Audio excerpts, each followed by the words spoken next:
Thank you for that. We are in a series of Old Testament prayers, or great Old Testament prayers. And there are many of those, and we are not going to be able to cover all of them. We will be here for a while.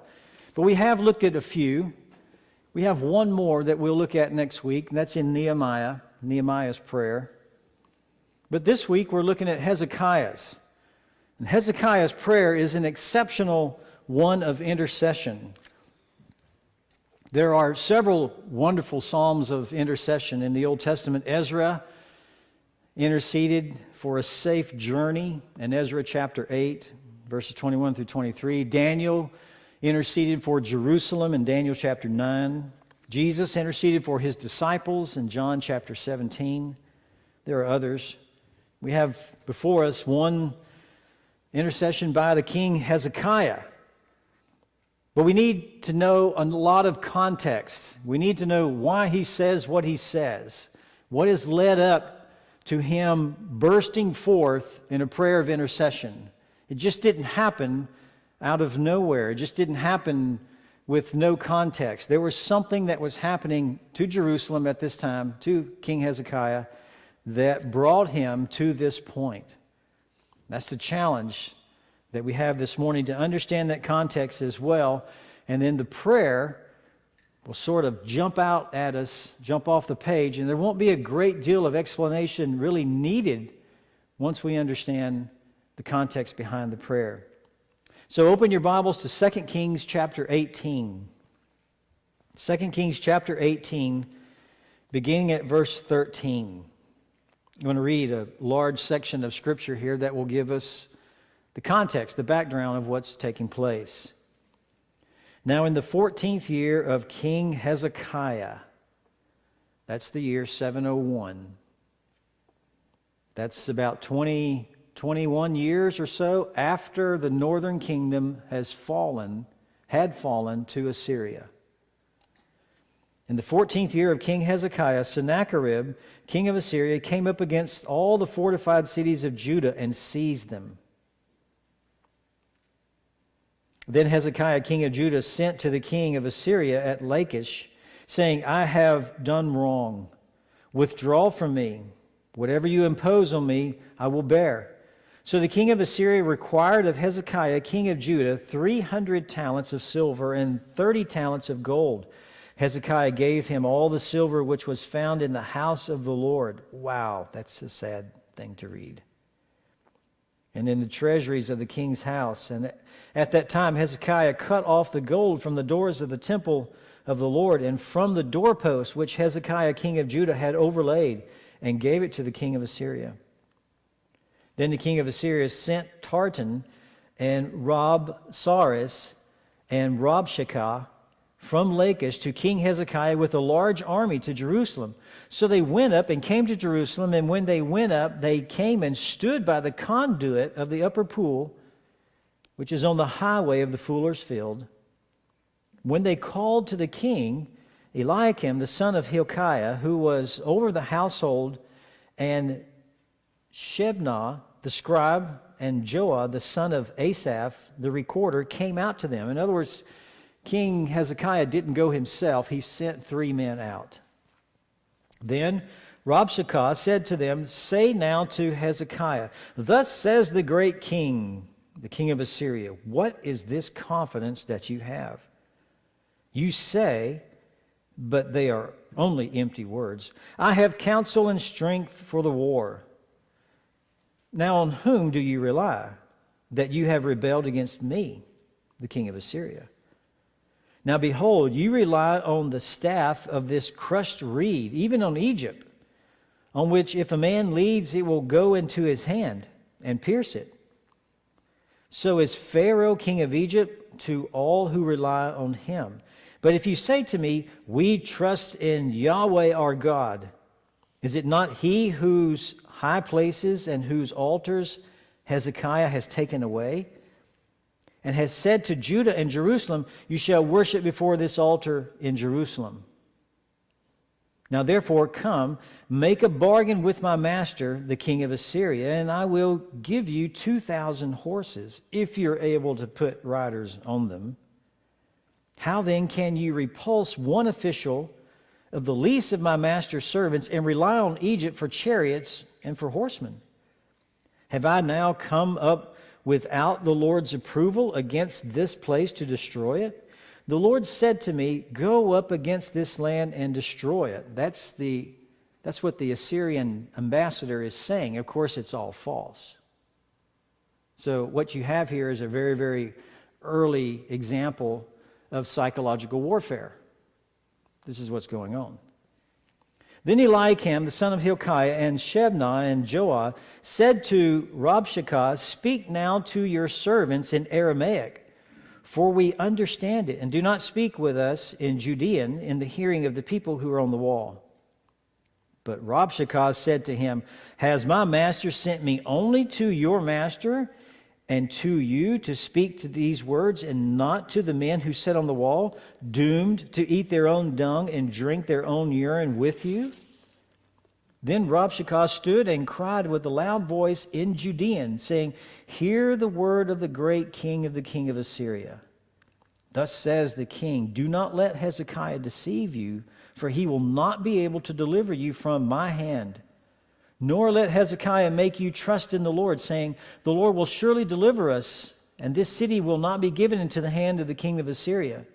Do not listen to Hezekiah, for thus says the king of Assyria, make your peace with me, come out to me, and eat each of his vine, and each of his fig tree, and drink each of the waters of his own cistern, until I come and take you away to a land like your own land, a land of grain and new wine, a land of bread and vineyards, a land of olive trees and honey, that you may live and not die.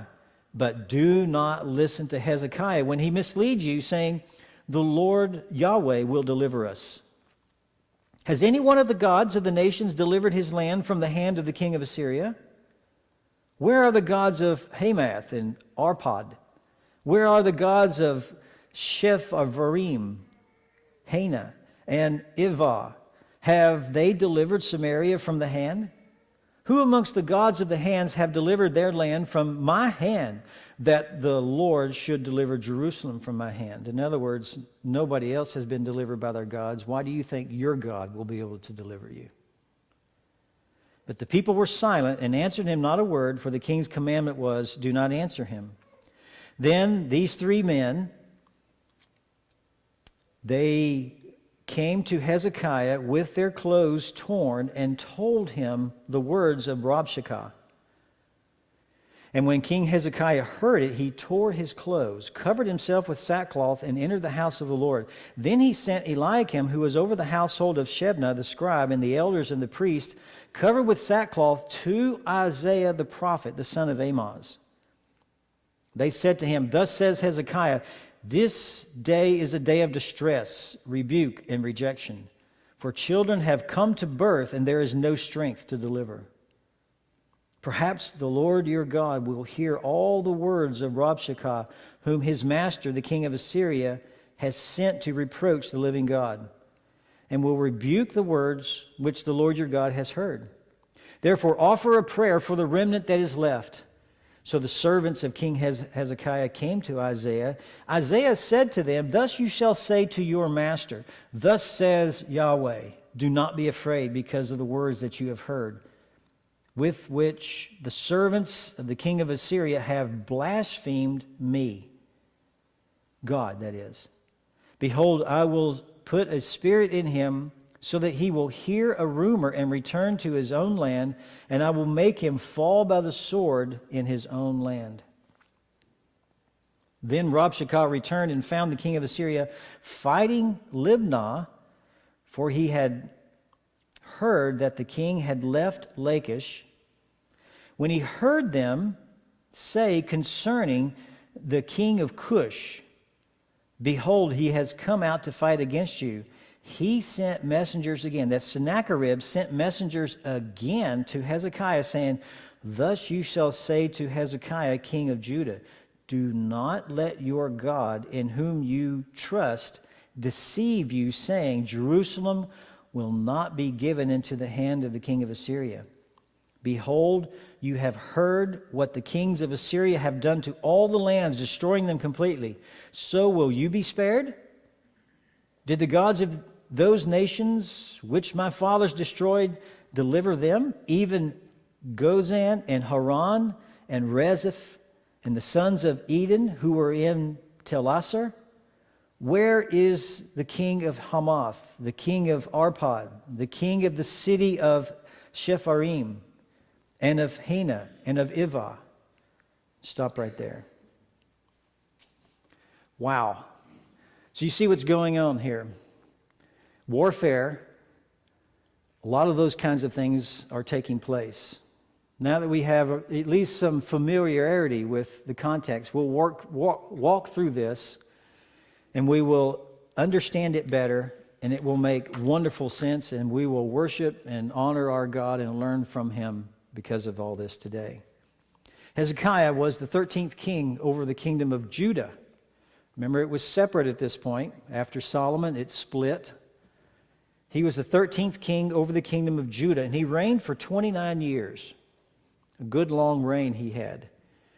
His father before him was the name Ahaz, A-H-A-Z, and he had been an evil king. He reigned for 16 years. So Hezekiah had firsthand witness on how not to lead. And unfortunately, we learn a lot of lessons in life watching how not to do it. Note to self, don't do what I just saw. And so we learn from that. Unlike Hezekiah, unlike his dad, Hezekiah was a good king who began his reign by bringing religious reforms to Judah. The temple was reopened. The idols that his father had set up were removed. Temple vessels that had been desecrated during his father's reign were restored to use in the temple. The sacrifices were initiated with singing and the sounds of musical instruments. In fact, in 2 Chronicles chapter 20, it says this about that reopening of the temple. 2 Chronicles chapter 30, 30, verse 26, says this: So there was great joy in Jerusalem, because there was nothing like this in Jerusalem since the days of Solomon, the son of David, king of Israel. That's when Hezekiah restored the worship and brought everyone in. That's what it was like. Judah had not seen anything like that since Solomon. Hezekiah invited Israel, the northern kingdom that had been captured. He invited those people to come down and join in the celebration of the Passover in Jerusalem in 2 Chronicles chapter 30. Places of idol worship were destroyed, as well as the bronze serpent that Moses made. Remember that? Back in the wilderness wanderings, the bronze serpent that Moses made, people were bitten with the serpent. They needed to look with faith, in faith, toward that serpent, and they would be healed. Well, over a period of years, guess what happens with those kinds of things? People worship them. Yes, people worship those things. And Hezekiah destroyed that bronze serpent that Moses had made back in Numbers chapter 21, so the people would not view the bronze serpent as an object of worship. Just as a footnote here, know that's one of the characteristics of fallen people, fallen humanity. They will always trust what they can see as opposed to what they cannot see. And it's very easy to do that, even as you and I, as believers. We sometimes wrestle with struggling with how much money we have in the bank, or how much health that we have, or whatever it might be. It's very easy, and it's characteristic of fallen people to trust what they can see. They can manipulate that. They think they have a measure of control when they have those kinds of things. And so Hezekiah recognized this, and he destroyed this. In fact, Hezekiah was most like David than all the other Judean kings. And there were several. In fact, there were 8 good kings in the time that Judah existed, 8 of them. And Hezekiah was most like David than all of those other 8.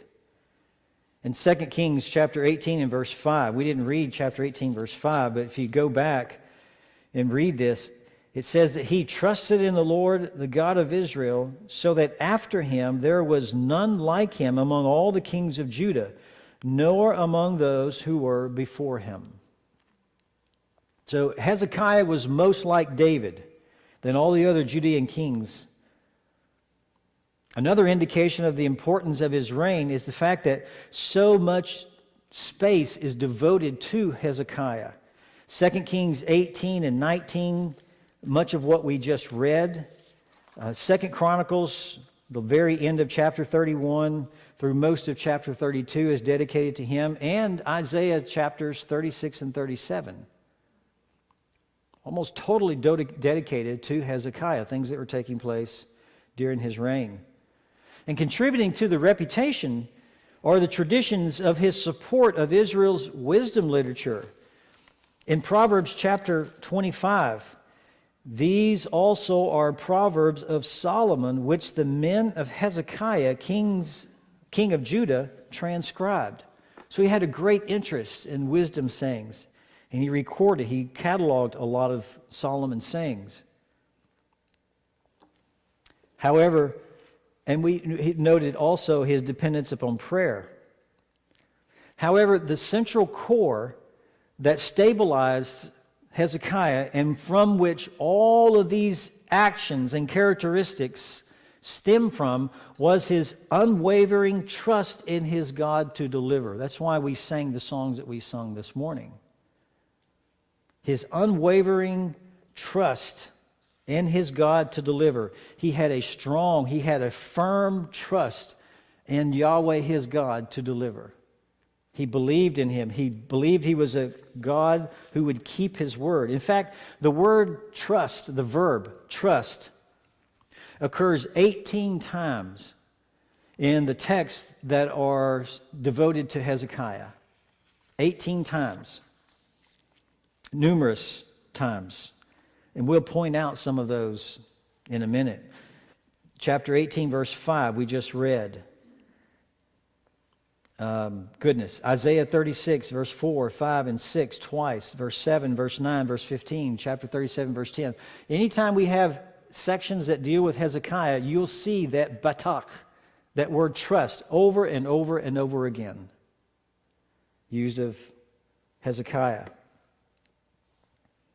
In fact, it's used so much so that it's likely the greatest concentration of the theme of Old Testament faith anywhere in the Old Testament associated with him. Hezekiah was a great man. Wasn't a perfect man, but he was a great man. Now, the nation of Assyria is the dominant power at this time. Assyria was located in a region that is now the northern part of Iraq, the northern part of Mesopotamia, the land between two rivers, between Tigris and the Euphrates rivers. Assyria were polytheists, many gods, as was Babylon. Witchcraft and magic were widespread throughout Assyria. They were a pest for a number of years to the northern kingdom of Israel. And finally, in 722, the Assyrians completely conquered the kingdom of Israel. Some in the northern kingdom, some Israelites were moved to Assyria, but most remained in the land and intermarried with foreigners that the Assyrians had brought into Israel from Samaria. And the descendants of those people we know in the New Testament as the Samaritans. You see the attitude from people who live in Judah at the time of Christ. They would walk around Samaria or around certain cities so that they would not have to walk on the same ground where Samaritans lived. They would not have to touch the same things that Samaritans, because they were half-breeds. They were not full-blood Jews, they were half-breeds because they'd intermarried. And that was the attitude in the time of our Lord when he walked the earth. People prefer freedom, right? People prefer freedom to being in the conquered status. So Babylon was a headache to Assyria. Babylon is the next kingdom that's going to come up in prominence. And they just you didn't wake up one morning and they were there and you didn't see them before. They were a growing menace. They were a growing problem. So Babylon was a headache to Assyria in these later years. Sennacherib had to devote resources to to quell that rebellion. Meanwhile, while he's doing that, Judah had been leading an anti-Assyrian coalition, some sort of alliance with smaller nations of Phoenicia, Philistia, Egypt. And they had been doing that for a number of years, for about 4 years, from about 705. That's why in our text, it says in verse 14, 2 Kings 18:14, Hezekiah, king of Judah, sent to the king of Assyria, Lachish, and said, I have done wrong. What wrong have you done? He has, in the last 4 or 5 years, been in a coalition with smaller nations around him, trying to harass and overthrow, in some way, Assyria. Why didn't Assyria address this then? They were occupied with Babylon, trying to quell that. So when Babylon gets settled, they come back to Israel and Phoenicia, and that's when Hezekiah is confronted with the Assyrian army, and he says, I have done wrong, I'm sorry.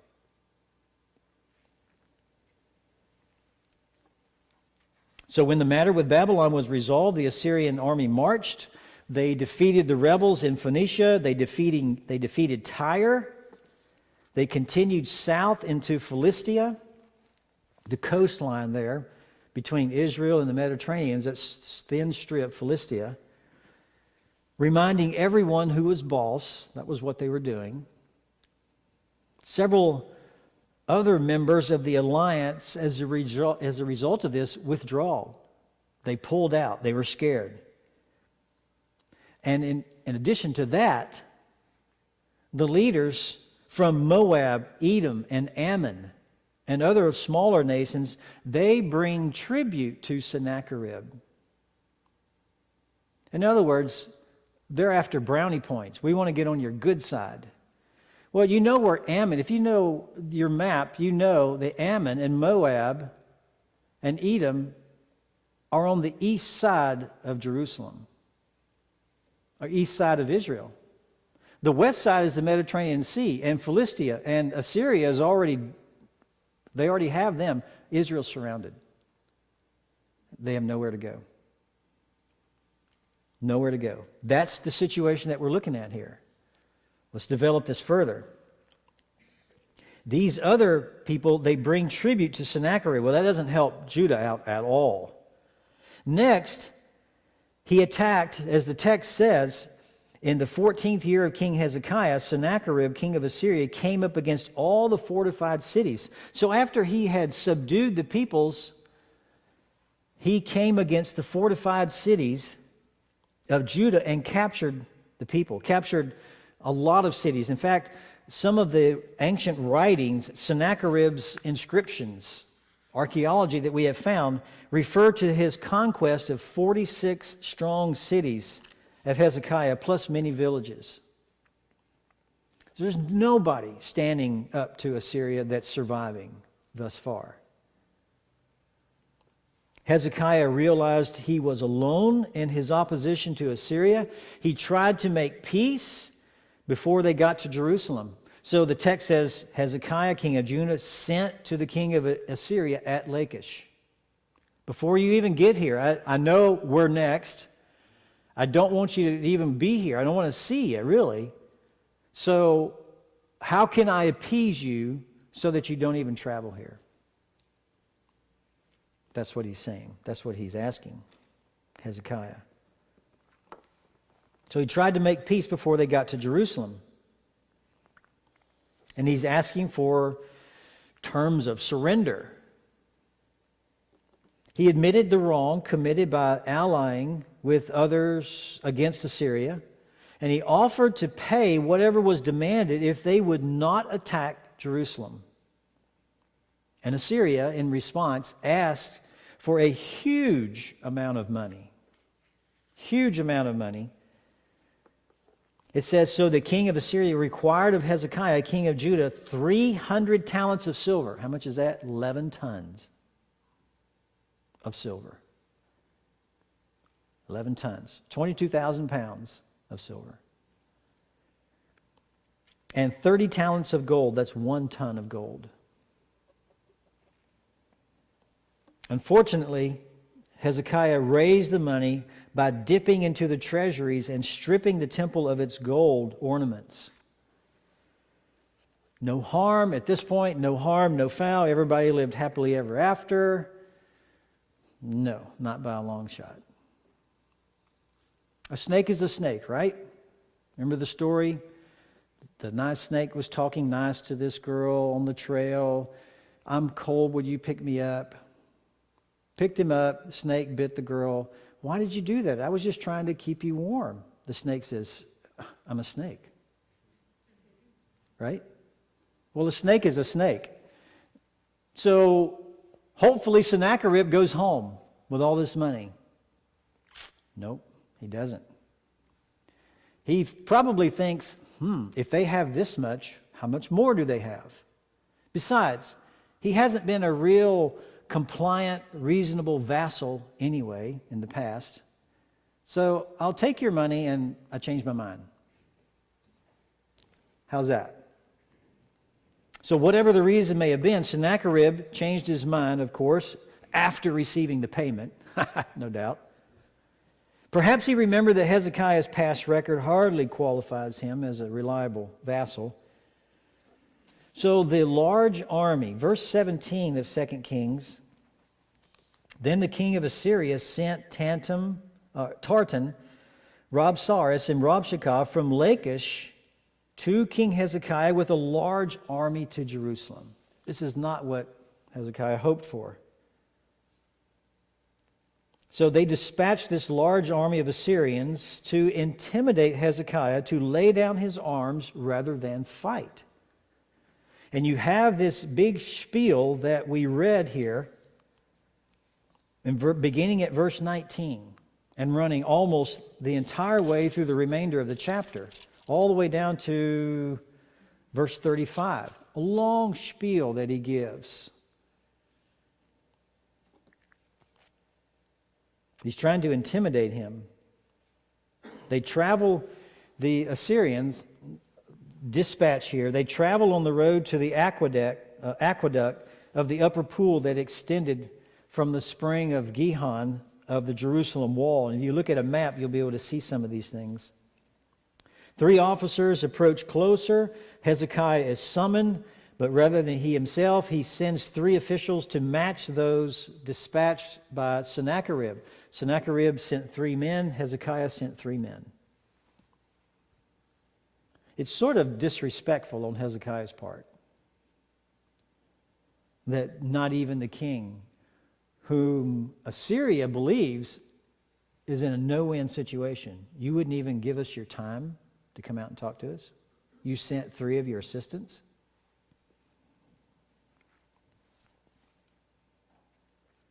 So they walk up so close enough that they are within earshot of the Jerusalem wall.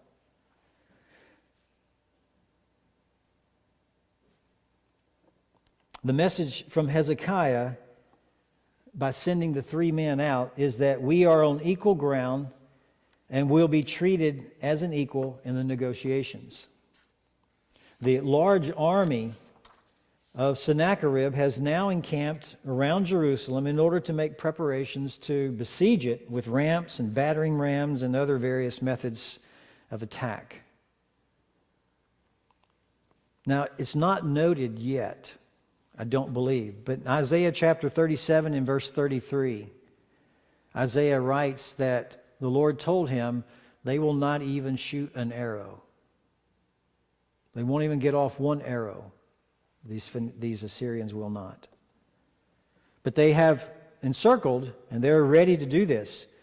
So it was the 14th year of Hezekiah's reign. Sennacherib, king of Assyria, came to town.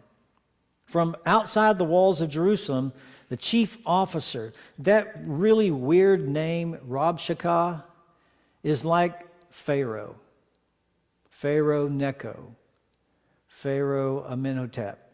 It's a title, Caesar Augustus. So this Rabshakeh is chief officer or chieftain. That's what he is. He spoke in verse 19 through verse 22. I want to just read that for you again. Verses 19 through 22.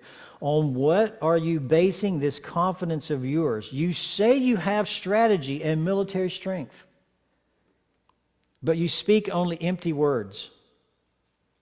If I were to give you 2,000 horses, could you even find 2,000 men to set on them? Insult, intimidation. On whom are you depending? There's your word trust. The form of the word trust right there. On whom are you trusting? On whom are you depending that you rebel against me? Look now, you are depending on Egypt, that splintered reed of a staff which pierces a man's hand and wounds him if he leans on it. Such is Pharaoh, king of Egypt, to all who depend on him. There's that word trust again. And if you say to me, we are depending, we are trusting Yahweh our God. And when he says this, the object is placed first in the Hebrew for emphasis. If it is in Yahweh your God that you trust, he will not deliver you. That's the message. Very straightforward, very firm. Isn't Yahweh the one whose high places and altars Hezekiah removed, saying to Judah and Jerusalem, you must worship before this altar in Jerusalem? Now, does that sound strange to you? Because Yahweh didn't say that. Hezekiah knows they're monotheists. They're claiming to have a message from Yahweh, saying, Yahweh told us to come here. And I'm trying to convince all the people on the wall. Hezekiah took Yahweh away from you when he took all those idols away. As it turns out, Assyria doesn't know Israel well. And you and I, the discerning reader, we suspect something is going on. And I believe Hezekiah picked up on it as well, because this is beginning to give him some confidence. These people don't have a word from the Lord. I know God. We'll see what happens. The appeal, after what I've just read here, the appeal begins at verse 23 and it ends at verse 35. The Assyrians pretend to have the working class, quote unquote, working class warriors' interest in their minds. Much like the religious Democrat. Did I say Democrat? Out loud? Much like a political party has claimed. The same party that gave you the KKK and Jim Crow and now President Harris.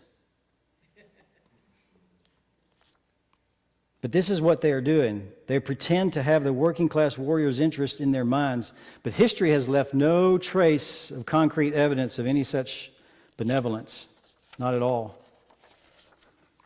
So let's make some observations from what Rabshakeh, chieftain, said. First of all, the whole opening address appropriately focuses on the issue of where Hezekiah can put his trust in the situation in his conflict with Assyria. And that's the key issue. Who is going to deliver you? Where are you going to go? What are your resources? And second observation, both human and divine objects of trust are recognized but are dismissed. Egypt is inherently worthless, and Yahweh, he has reason of his own to be angry. That's what the Assyrians say. Yahweh has reasons to be angry with Hezekiah, and so Yahweh sent the Assyrians against him. Well, what reasons were those? What did they say? What did this Assyrian ambassador say?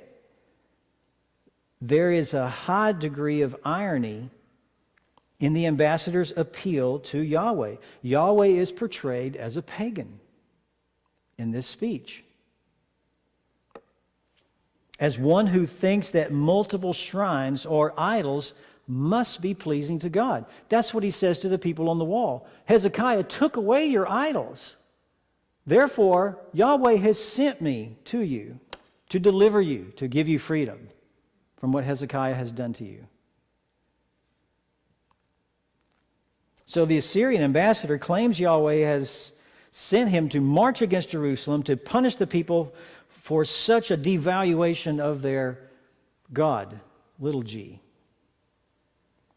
The ambassador evidently did not know that exclusive worship in Jerusalem is precisely what God requires. The ambassador thinks he has the upper hand, but he is unaware.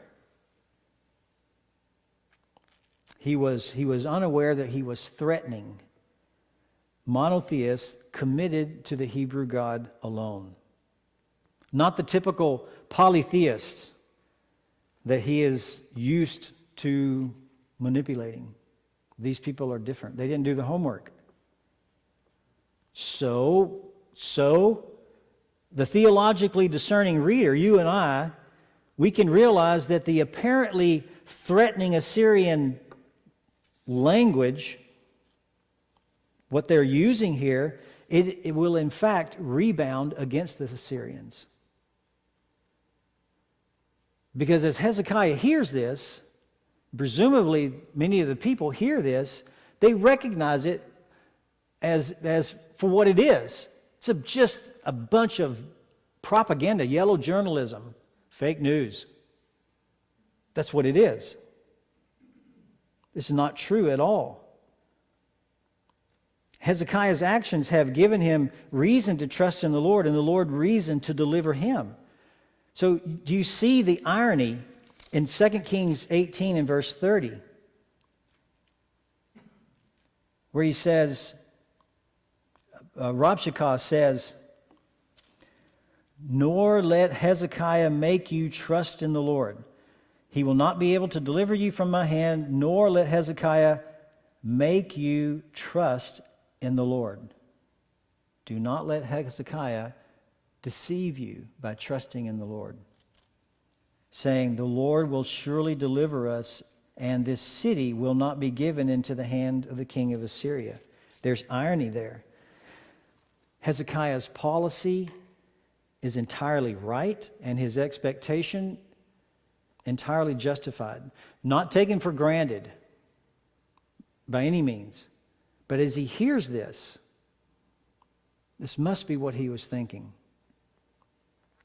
So when he hears all of this, the three men go tell Hezekiah all the words spoken, and Hezekiah expressed self-affliction and despair. Chapter 19, verse 1. He tore his clothes, he covered himself with sackcloth. He sent word to Isaiah asking for prayer. God had already given word to Isaiah, 19 in verses 6 and 7. Meanwhile, the Assyrian ambassador hears that his master has gone from Lachish to Libnah. So he goes there and he reports on the Jerusalem situation. So when the Assyrian ambassador leaves, there is relief. There is relief. There's a measure of rejoicing. There is relief. He's gone. He's left. Whether the entire army left, we don't know. Doesn't say. But the ambassador goes back and reports. So there's relief. Presumably the threat is over. But at some point in that campaign, where he went from Lachish to Libnah, at some point in that campaign, Egypt comes to the forefront. Egypt starts to make an attack of some sort. Sennacherib received military intelligence that the Cushite, king of Egypt, was marching out of Egypt in his direction. Now here's what I believe happens. In chapter 19, verse 9, Chapter 19, verse 9. See what the text says. When he heard them saying concerning the king of Cush, behold, he has come out to fight against you. He sent messengers again to Hezekiah. Why? Why did he do that? When? Why another messenger? At that point, Sennacherib may want to demonstrate to Hezekiah that the Egyptian threat will not deter the king from achieving his ultimate goal of defeating Jerusalem. Word gets around, he hears of this, so I send messengers to Hezekiah, don't get your hopes up. I'm going to take care of this guy and then I'm coming back for you. That's evidently what happened.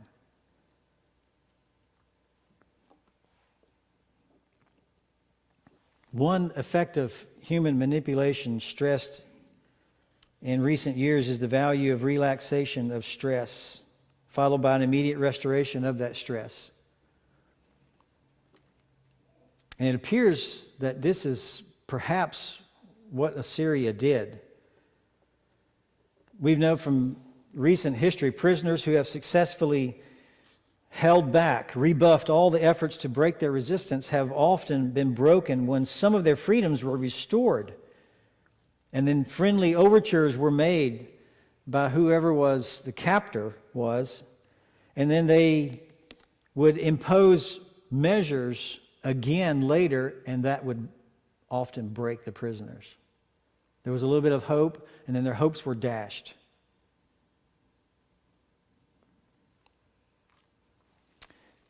With these latter messengers that Sennacherib sent, they attacked King Hezekiah's confidence in God. Earlier, they appealed to the people's confidence, to the wall. Why would you think that Hezekiah is going to keep you safe? But this time, they attacked King Hezekiah's confidence in God. Verse 10 of chapter 19. Thus you shall say to Hezekiah, king of Judah, do not let your God in whom you trust deceive you, saying, Jerusalem will not be given into the hand of the king of Assyria. Behold, you have heard what the kings of Assyria have done to all the lands, destroying them completely. So will you be spared. And he goes on. This attacks King Hezekiah's confidence in God. Sennacherib expresses a prohibition here. Do not let your God deceive you. He appeals to Hezekiah. Do not let your God deceive you. Do you see that? Before it was, how do you know your king will deliver you and keep you safe? Now he's saying to Hezekiah, don't let your God deceive you. Strategy's changed just a bit. Somehow, news had gotten back to the Assyrians that Hezekiah's resistance was primarily based on what God would do. Since Hezekiah's hope is the promises of God, Sennacherib's next step in his persuasive letter is to argue that no other gods deliver these other nations, nor will your God deliver you. Don't believe in your God. He cannot protect you. So if this is so, what chance is there that Hezekiah's God can deliver him from the Assyrians? After receiving this, now Hezekiah goes to the Lord. He doesn't send for Isaiah. Now he goes to the Lord himself. If you would look at Isaiah chapter 37. Isaiah 37.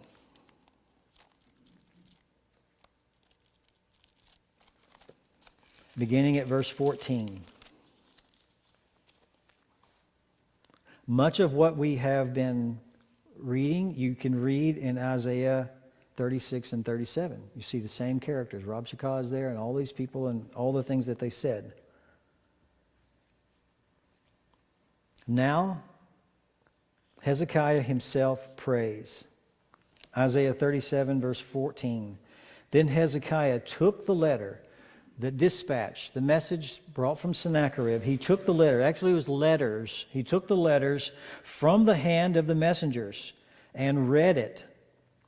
And he went up to the house of the Lord and spread it out before the Lord. Hezekiah prayed to the Lord, saying, O Lord of hosts, the God of Israel, who is enthroned above the cherubim, you are the God, you alone, of all the kingdoms of the earth. You have made heaven and earth. Incline your ear, O Lord, and hear. Open your eyes, O Lord, and see, and listen to all the words of Sennacherib, who sent them to reproach the living God.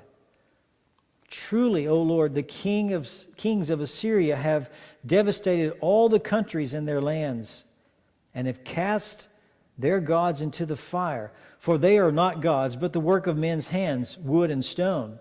So they have destroyed them. Now, Yahweh, our God, deliver us from his hand, that all the kingdoms of the earth may know that you alone, Yahweh, are God. After all of this, and this is just it didn't happen in a week's time. Likely there was some days that elapsed between these messengers. This is what Hezekiah responds with after all of that. He's facing the strongest, most powerful nation on the earth at this time. The Assyrians, as you note from our time in Jonah chapter 2, the Assyrians are brutal and they are cruel. They torture their enemies. Unless they surrender completely, nothing good, in the minds of people, nothing good is going to happen. They know the reputation of these people. So we have in verses 14 and 15 a response to a reproach. And that the call is to surrender. Hezekiah took the letter from the hand of the messengers. He read it. He went up to the house of the Lord and spread it out before the Lord. And he prayed to Yahweh. So here is the reproach to the response to a reproach. You note the text says, from the hand. Evidently, they personally gave it to the king at this point, because he took it from the hand. And you'll note here, as unlike before, there is no rending of garments. He doesn't go and tear his garments. He doesn't send for Isaiah to pray for them. Nothing like that happens here. Instead, our text here presents a man who is determined to let God fight this battle against the one who has attacked and mocked his divine power. He's heard this, what they have said. You have a different man responding here. He's determined to let God fight this battle. You have insulted the God of all gods, the true and living God. And so he calls on him to respond to this blasphemy. And that's what he's doing here. The text says that he spread it out before the Lord. That is, being in the house of Yahweh, being in the temple, that's considered the same as being in Yahweh's presence. So the text would naturally say, spread it out before the Lord. In other words, he was in God's house, so to speak. And he did this before Yahweh's presence. The letter was a scroll that could be unrolled and spread out. Evidently, there were more than one. So he took Sennacherib's letters to the temple and he opened it before God. Now, you and I and Hezekiah know this was not an attempt to inform God of something that he did not know. We know our God better than that. The act of doing this was an expression of shock and outrage.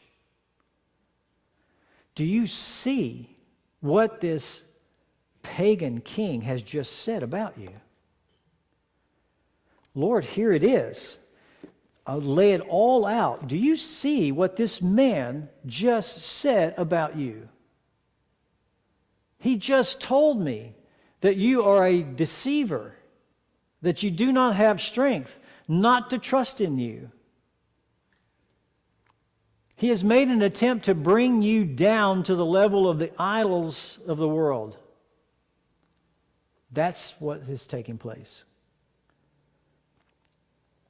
So it's an expression of shock and outrage. It's a witness to the blasphemy of Sennacherib.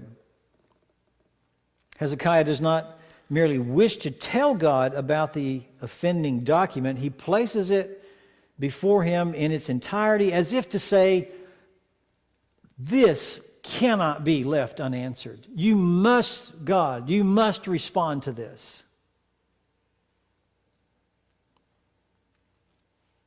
Verse 16, this is how he starts the prayer. Verse 16, how would we expect? Jesus taught the disciples how to pray, Our Father who art in heaven, hallowed, reverent be your name. So he begins here in verse 16. O Yahweh of hosts, the God of Israel, who is enthroned above the cherubim, you are the God, you alone, of all the kingdoms of the earth. You have made heaven and earth. Wow, that's a lot in one verse.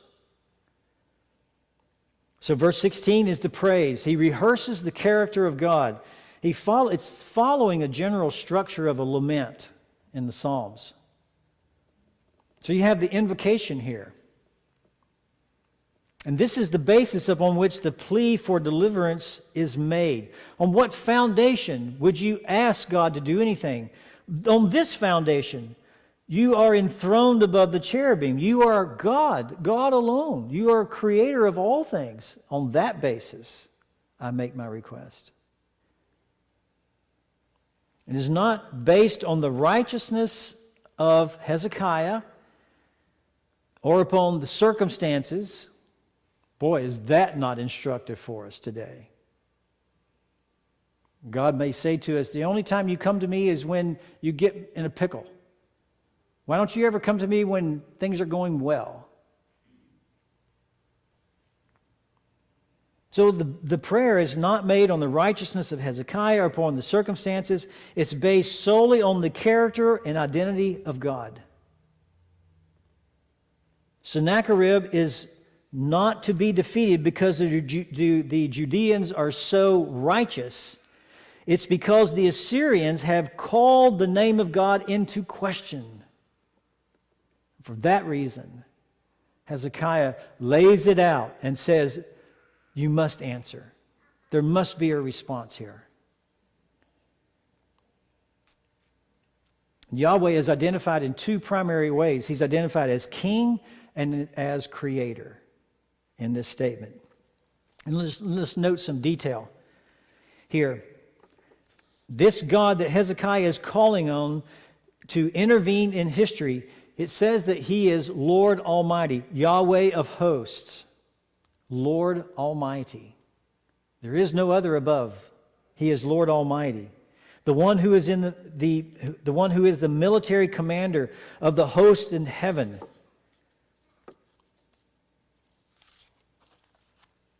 He is the commander of his army. Another observation, he is the God of Israel. That identifies God's connection with all his chosen people, not the Assyrians. You're not the God of Assyria. You're the God of Israel. He further says, enthroned between the cherubim. It refers to God's royal, kingly rule from his temple. From his temple throne above the Ark of the Covenant, expressed in Exodus chapter 25. Enthroned above the cherubim, the Ark of the Covenant was symbolic of Yahweh's presence. And the biblical writers would occasionally speak of the Ark of the Covenant as if it were Yahweh's footstool, upon which he rested his feet as he sat on his throne in heaven above. 1 Samuel 4, Psalm 80, verse 1, Psalm 99, verse 1. You see these phrases, enthroned above the cherubim. Another observation, you alone are God over all the kingdoms of the earth. That claims that God's sole monotheistic worldwide dominion, which was dramatically illustrated again and again in the prophecies earlier in Isaiah chapters 13 through 35. And last, he is the creator of the heavens and the earth. And thus he owes the world He owns the world as his own possession and is powerful enough to make or undo what he has made. So Hezekiah thinks of these characteristics of God and he employs them, he brings them in. They are at once an encouragement and a reminder to him as he prays to God. God doesn't need to be informed. Oh, you're right, I forgot. I was the God of all creation. I am. What am I doing sitting around here? Nothing like that. The benefit is for us, the people who are praying, to know our God. Thus, our worship elevates as we get to know our God better and better. These descriptive titles are not just the means of identifying God, they are affirmations of trust, assurance, and praise. We should know our God as Hezekiah knows him. If the Lord is creator and ruler of all nations, then Hezekiah can hope for deliverance in this seemingly impossible situation. The height of folly, of course, is to not trust the God of Israel.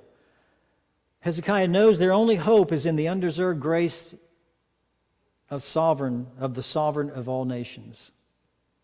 That's where their hope lies. So in verses 17 through 19, there is the call to take notice. There's a petition to hear in verses 17 through 19.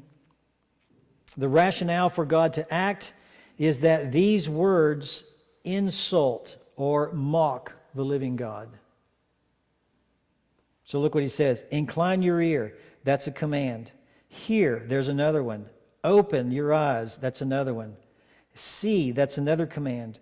And listen to all the words of Sennacherib. That's another command. Who sent them to reproach the living God. So the rationale for God to act is that these words insult or mock the living God. You heard, verse 17, 5 imperatives. Is it really possible? Is he really commanding God? Is he demanding God? Like sometimes we hear of people running out demons out of rooms and stuff. Are we commanding? Is he commanding? No, he's not commanding. He's not demanding. People cannot command God to do anything. So why the imperatives? The text the writers use the imperative verbs when they want to humbly make request of him. And you and I do it as well. Perhaps we don't realize it.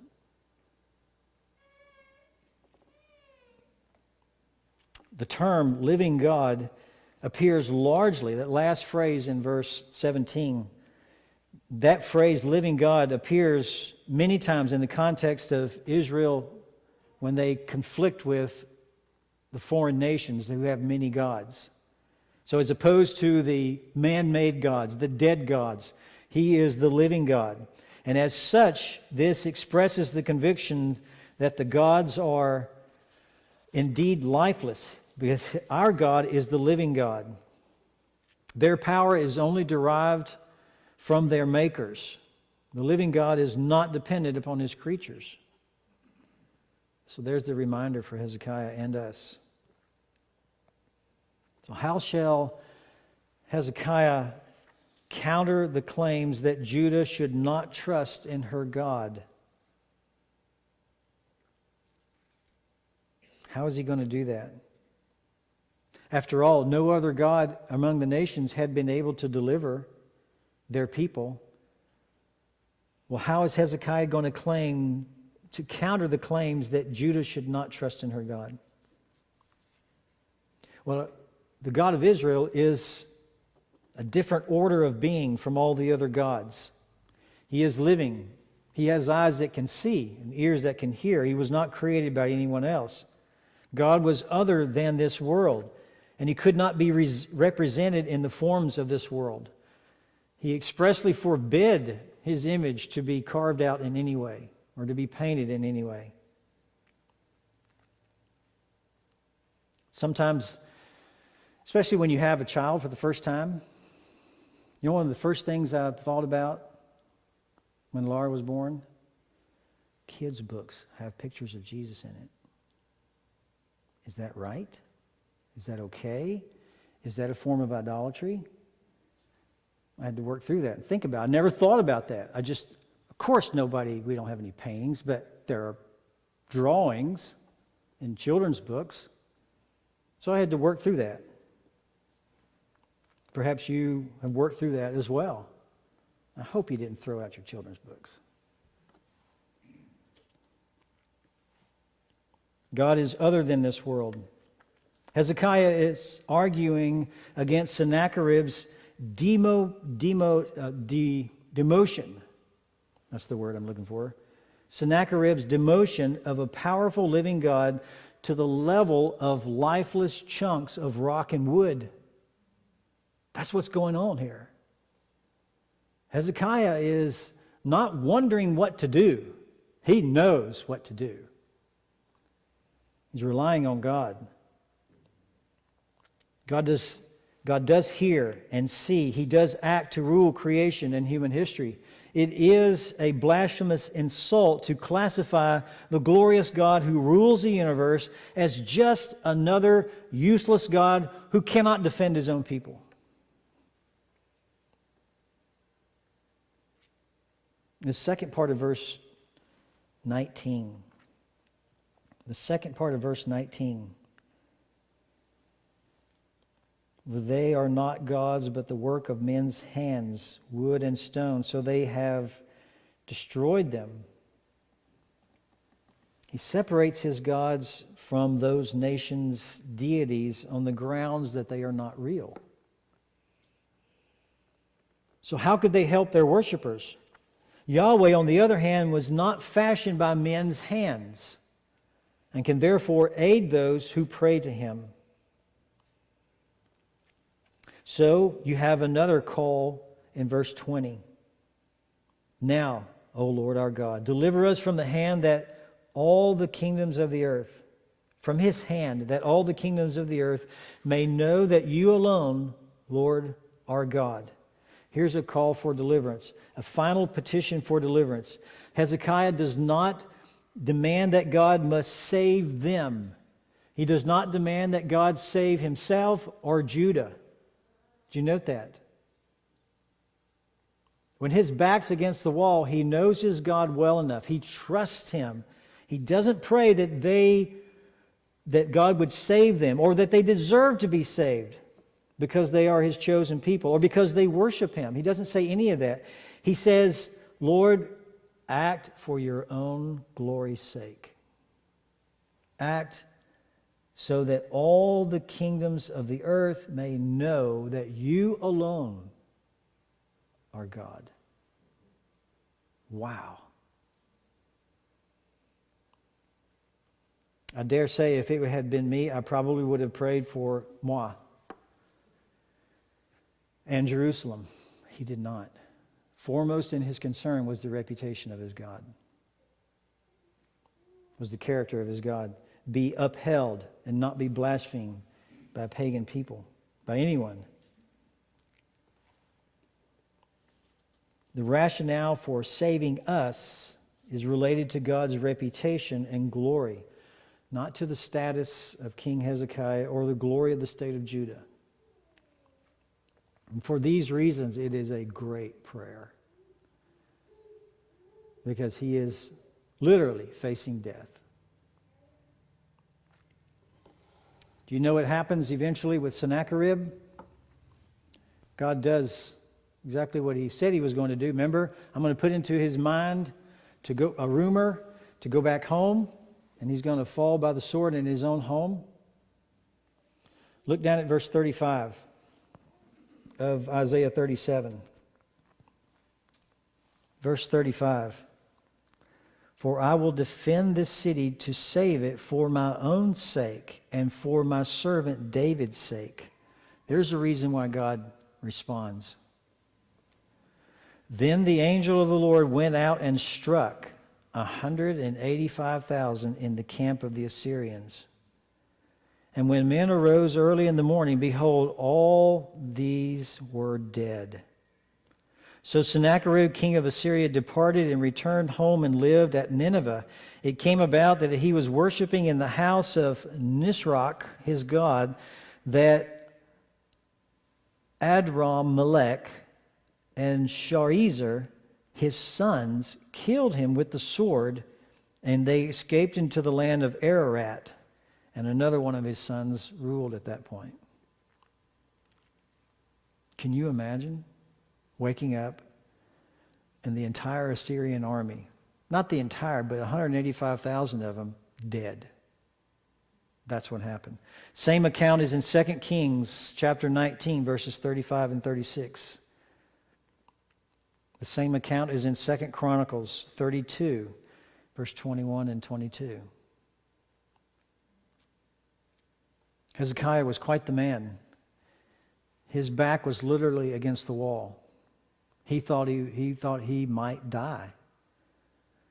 But his greater concern, the thing most important to him, was not the life of himself or Judah, but it was the reputation of his God. And so he acted appropriately. So I have two statements, one question for you and one statement for you. Why do we wait so long to go to God about all matters? Why do we wait so long? It's not necessarily an application from Hezekiah, but why do we wait till our back's against the wall? Is God not blessing all the while? Is he not making safe and supplying all the while? And the statement to you, be careful that you are not asking God for personal satisfaction rather than for God's glory. You know, every one of you know. You know, I desire this for my children. Please grant them to this, for this children, or me, or whatever. But you need to end those prayers with, for your glory, God. Would you do this for my child, me, my wife, my son, my friends, for your glory? You better add that into it so that we do not slip into a mode of seeking personal things rather than the greater concern being God's glory as opposed to ours. Our Heavenly Father, you are gracious to us again. You continue to be gracious. Thank you for the text that we have studied this morning. Thank you for including it in your canon, your word. Thank you for the opportunity to study it this morning. In various ways, the Spirit has convicted us and reminded us of things, and we thank you for that. Help us to be like Hezekiah, to have as our greatest concern the glory of God. Thank you, Lord, for your continual, constant faithfulness. May we trust as Hezekiah trusted. We know that you will never abandon. You will never let us down. We always will have everything that is necessary. So, Lord, strengthen us to walk by faith, not by sight. For your glory, we ask these things. In Christ's name, amen.